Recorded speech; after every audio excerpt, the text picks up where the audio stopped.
9 fadilat diberi oleh Allah kepada orang yang menjaga solatnya, bersama tetamu kita. Yang sudah lama kita tak jumpa dan alhamdulillah kita gembira bersama beliau pada pagi ini. Kita bersama dengan Yang Mulia Dr. Andas Haji Ismuhadi bin Haji Abdullah yang akan menyampaikan topik mengenai fadilat mereka yang menjaga solat mereka. Assalamualaikum Ustaz. Waalaikumsalam. Apa khabar Ustaz? Alhamdulillah, lama tak jumpa. Itulah. Masing-masing sibuk dengan haluannya. Jadi apapun kita sentiasa mengikuti. Ada juga Ustaz berceramah di sana sini, satu ilmu yang perlu kita tambah dari masa ke semasa lah Ustaz. Jadi memperkatakan mengenai dengan 9 fadilat diberi oleh Allah kepada orang yang menjaga solatnya ini Ustaz. Kita ingin mengetahui lebih mendalam perkara ini. Silakan. Terima kasih. Assalamualaikum warahmatullahi wabarakatuh. Bismillahirrahmanirrahim. Alhamdulillahirabbil alamin wa bihi nasta'in. Ala umri dunya waddin, wassalatu wassalamu ala asrafil anbiya'i wal mursalin wa ala alihi wa sahbihi ajma'in. Alhamdulillah, memang Tuan Haji Daud ya dan para penonton yang dirahmati Allah Subhanahu wa taala, perkara sembahyang ini adalah satu perkara yang kata Rasulullah diringan-ringankan. Artinya banyak di antara kata ni yang meringankan perkara sembahyang. Mungkin ada dia sembahyang tetapi mungkin tidak tepat waktunya dan sebagainya, dan salah satu motivasi kepada kata ni supaya kata ni tetap menjaga sembahyang sebagaimana yang disebutkan oleh Imam An-Nawawi dalam kitab Nasihul Ibad.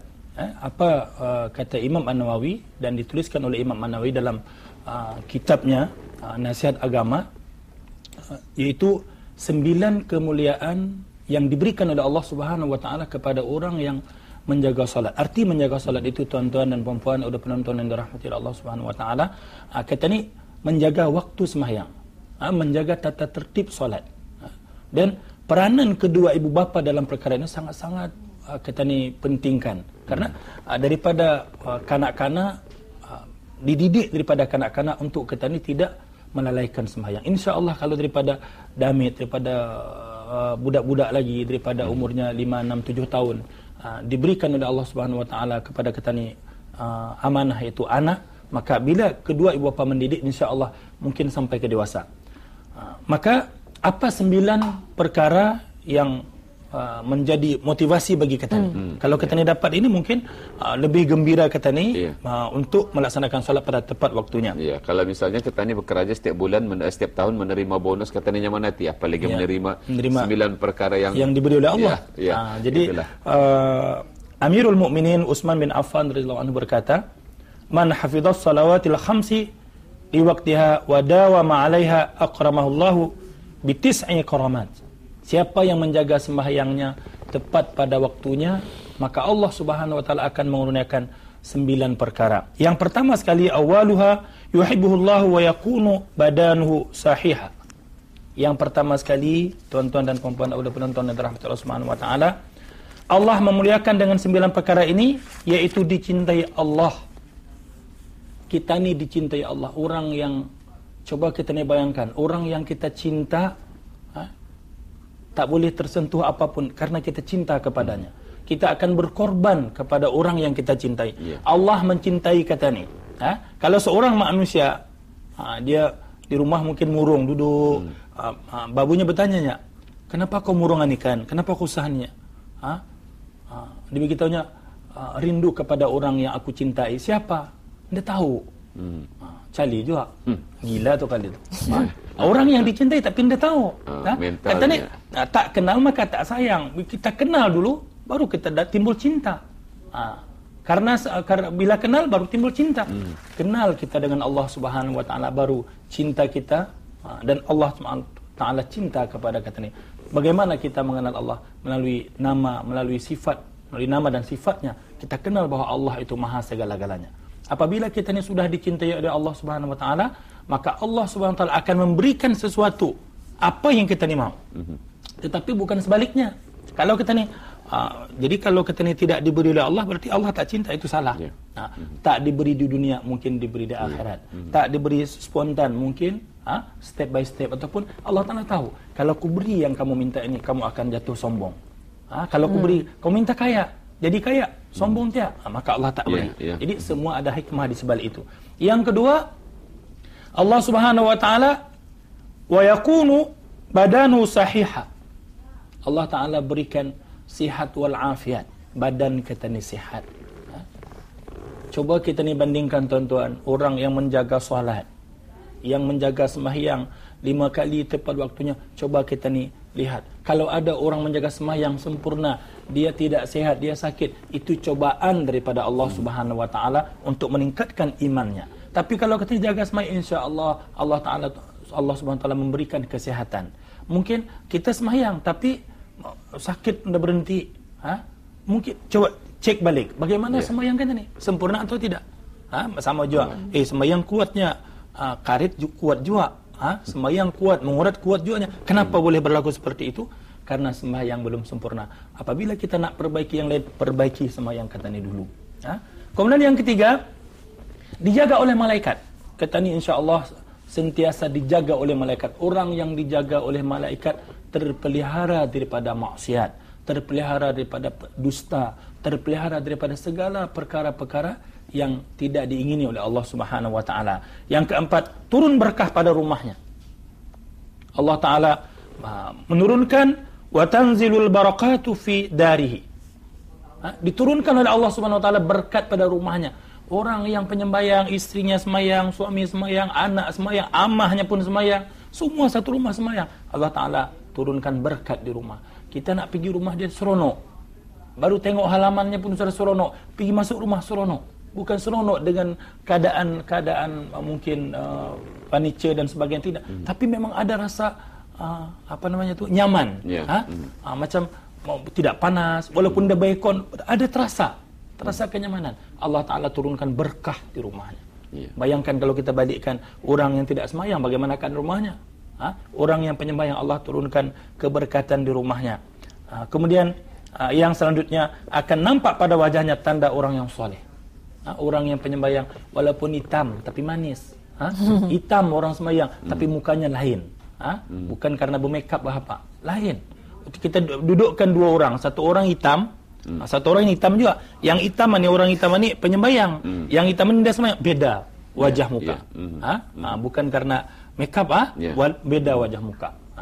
Kemudian yang selanjutnya, Allah Subhanahu wa taala memberikan, akan melembutkan hatinya. Orang yang jaga sembahyang ni, kata Amirul Mukminin Sayyidina Utsman bin Affan, orang menjaga sembahyang ni, dia akan lembut hati, mudah memaafkan, tidak mudah marah dan sebagainya. Apalagi dengan istrinya, mudah memaafkan.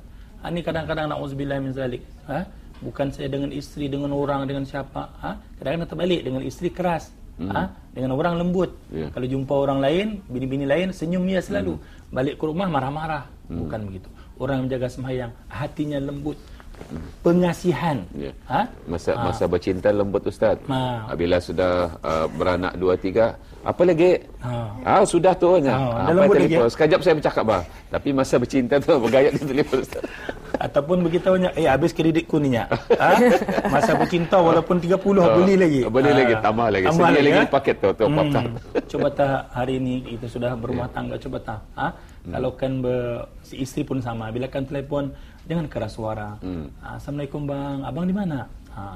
Jangan terus. Akhir juga kita balik tu nya. Dan lainnya berditing tu nya. Sudah dia. Jadi ini nampak ada rahmat di dalam rumah tangga. Bila orang menjaga sembahyang, hatinya lembut. Isteri pun lembut, suami pun lembut. Memang terasa. Kalau kita ni coba kita ni amalkan, memang terasa. Kemudian yang selanjutnya, akan melalui titian siratal mustaqim cepat seperti kilat. Kadza fil barqun ya Nabi. Melintasi titian siratal mustaqim itu dalam hadis disebut oleh Nabi sallallahu alaihi wasallam 1500 tahun. Kita naik macam ini 500 tahun, mendatar macam ini 500 tahun, turun 1500 tahun. Ya Allah, Allah Subhanahu wa taala yang Maha mengetahui bagaimana kita ni kan melintasi tiada siratal mustaqim. Tapi bagi orang yang menjaga salatnya, menjaga waktunya, menjaga rukun dan syaratnya, insya-Allah seperti kilat, zoom, terus tidak terasa. Kemudian Allah Subhanahu wa taala memberikan, akan selamatkan daripada api neraka. Wa yadkhulul jannah bighairi hisab. Masuk syurga tanpa hisab. Sebenarnya memanglah kalau kita cerita tentang ikhlas Tuan Haji Daud seperti mana Rabi'atul Adawiyah, dia lain sama kita ni. Kalau misalnya apabila diletakkan syurga di depannya dan neraka di depannya, tidak berubah. Ya Allah, aku sujud menyembahmu bukan karena aku mengharapkan syurgamu. Kalau aku sujud karena mengharapkan syurgamu, bakarlah aku dengan api nerakamu.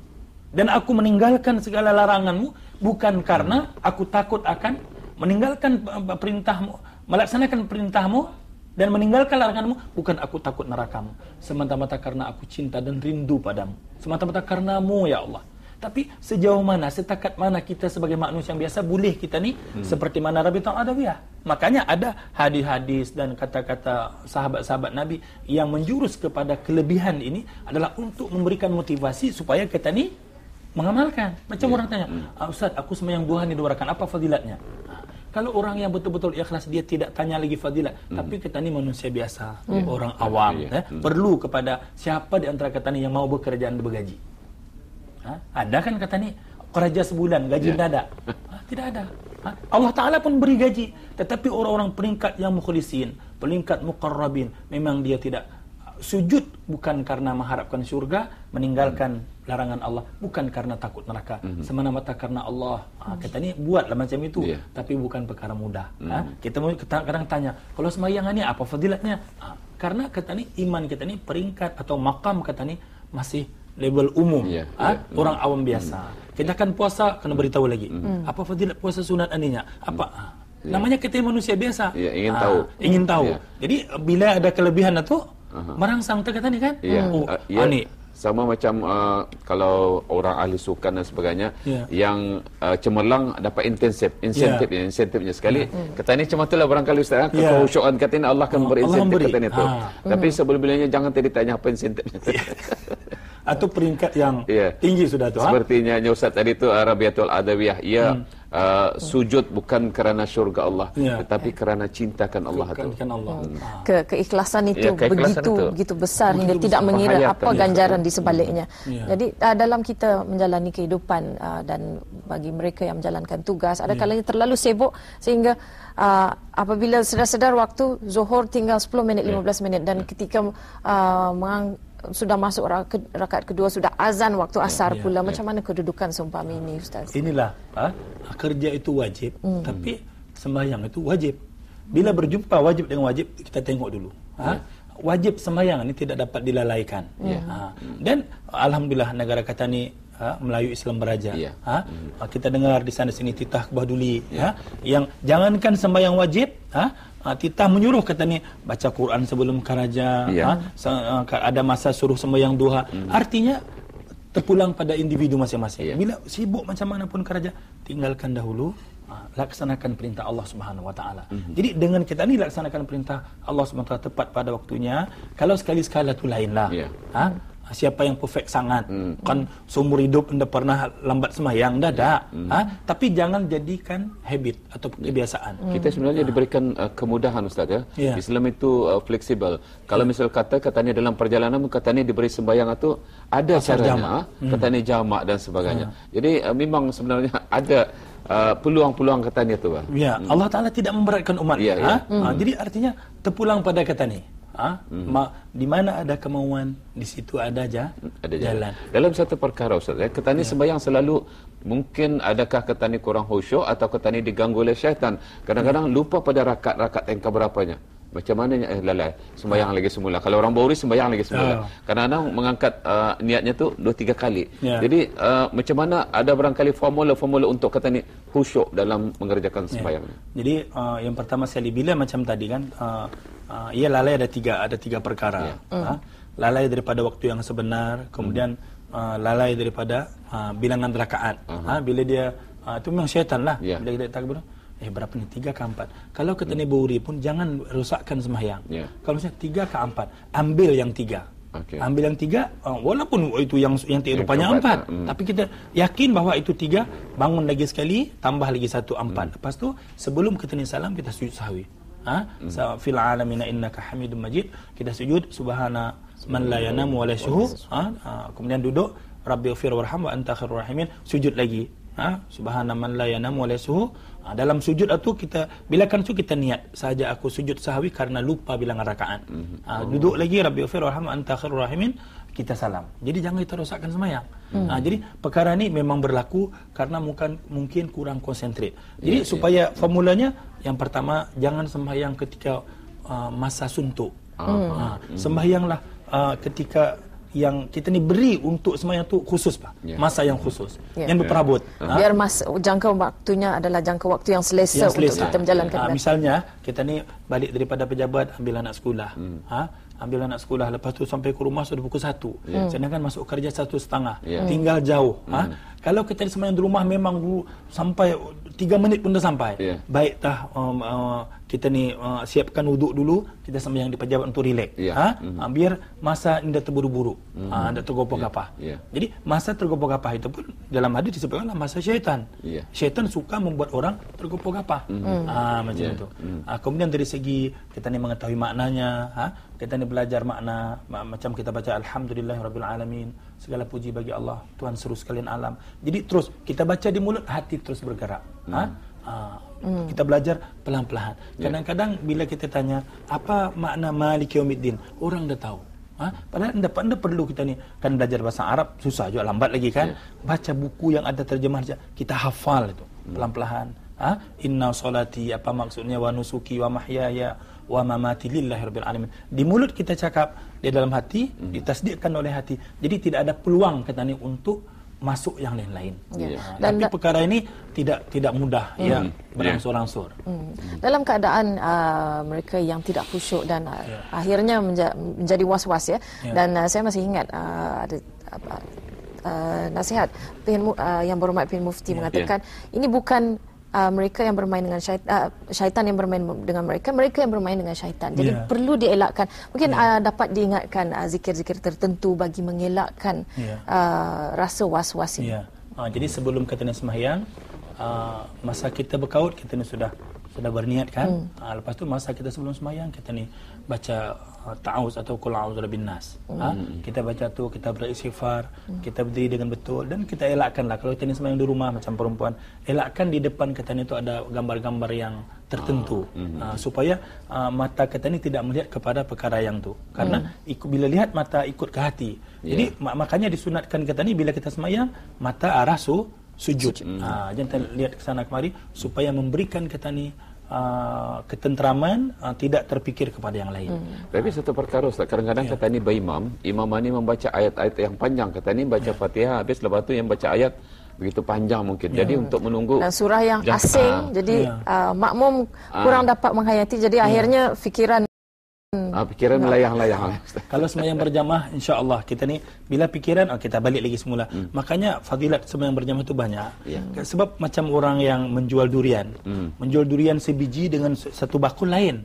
Kalau kita ni membeli durian sebiji, kita akan pilih mana yang terbaik. Tapi kalau satu bakul durian itu entah 200 biji satu bakul, berapa? Mana dijual biji? Borong satu bakul berapa? 200. Mungkin dalam bakul itu ada yang kena gigit tupai, ada yang buruk sedikit, campur semua sekali RM200. Begitu juga sembahyang berjamaah. Bila kita ni sembahyang dengan berjamaah, dia bukan dikira seorang-seorang tu. Borongan. Kalau imamnya khusyuk, insya-Allah kita ni pun khusyuk. Imam dah khusyuk, ada seorang di antara kita khusyuk, kita ni pun ikut khusyuk. Adakah dibolehkan dalam masa sembahyang itu sementara menunggu imam membaca surah itu, kata ni macam dalam hati itu menyebut nama Allah dan berwirid apa segalanya daripada angan-angan Ustaz? Jangan. Karena kalau kita sembahyang itu as-salatu lidzikri, sembahyang itu memang sudah mengingat Tuhan. Jadi kita ni masa kita ni mendengar imam membaca tu, kita ikut ayat yang dibaca. Kita ikut apa yang dibacanya. Kalau kita faham artinya, kita ikut artinya. Jadi jangan kita tambah-tambahkan, nanti kita beristighfar pula lagi sembahyang. Sedangkan sembahyang itu sudah zikir kepada Allah Subhanahu wa taala. Perkara itu boleh, tetapi dia step by step. Insya-Allah bila kita buat macam secara perlahan-lahan, insya-Allah satu masa kita ni akan dapat sembahyang khusyuk dan berdoa. Baiklah, kesimpulannya Ustaz. Kesimpulannya alhamdulillah, audio penonton dan rahmat Allah Subhanahu wa taala, yang terakhir lagi dan Allah akan menempatkannya bersama orang-orang yang tidak takut, la khaufun alaihim wa lahum yahzanun. Allah Taala yang ke-9, Allah Taala menempatkan bersama wali-wali Allah di akhirat pada tidak takut pada masa itu. Jadi sebagai kesimpulan audio penonton yang dirahmati Allah Subhanahu wa taala, berbalik kepada tadi wa'mur ahlaka bis-shalah wastabir 'alaiha la nas'aluka rizqan nahnu narzuquka wal 'aqibatu littaqwa. Perintahkanlah ahli keluarga kamu untuk sembahyang. Peranan ibu bapa dalam rumah tangga untuk menjaga kanak-kanak, anak-anak kita ni menjaga sembahyang tepat waktunya. Kita didik daripada awalan ini, insya-Allah berkekalan sampai hari tua mereka. Itu saya barangkali Tuan Haji Daud. Kurang minta maaf. Sama-sama, Ustaz. Kita jumpa di lain kesempatan, insya-Allah. Insya-Allah, alhamdulillah.